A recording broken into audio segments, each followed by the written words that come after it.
You should know up front, there's never been any money in organizing farm workers, which is why big labor has never succeeded here.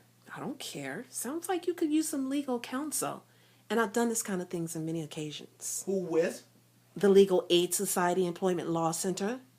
I only pay $5 a week. That's what all the paid workers get. No exceptions, including me. Listen, if you want to make money, go work for the growers. I don't know about that. They're already complaining that you'll drive out business with what you're asking. They're like my uncle's pigs. They whine and whine, but they eat all day. Let's see how good you are. If you can get my people back out there, you got a job. If is such a big word, has the power to change the very fabric of the universe.